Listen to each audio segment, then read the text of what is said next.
energy per time for all of these, so therefore they can still be added together. That's equal to the mass flow rate out, which if it's steady flow is the same,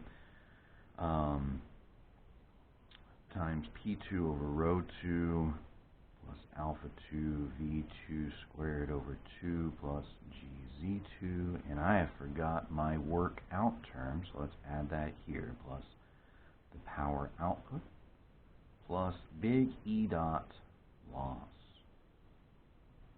And again, we're saying here that the power input, W dot N, is equal to the mass flow rate times little Wn.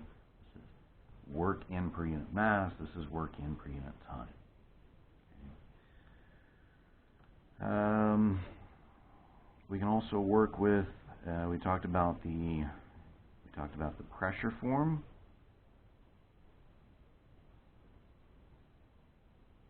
Pressure form is where you take the energy per unit mass form, this guy here. We take the energy per unit mass form.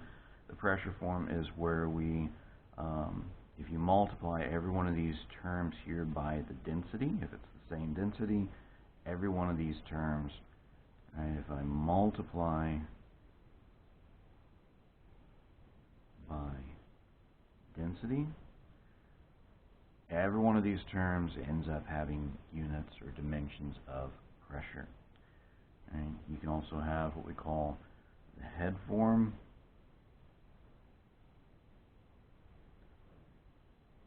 That's where you divide by gravity. So if I take this expression up here, I divide every term by gravity.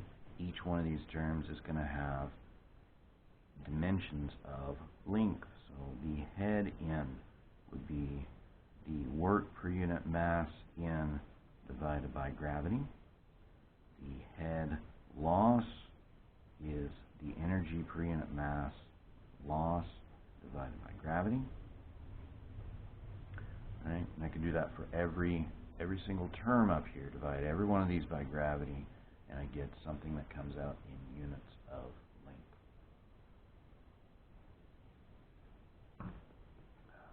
It's first thing in the morning, so I'm still drinking my coffee. But I beg your pardon there.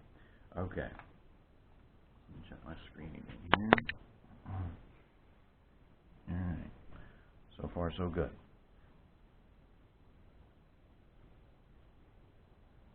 Alright, I'm going to pause here.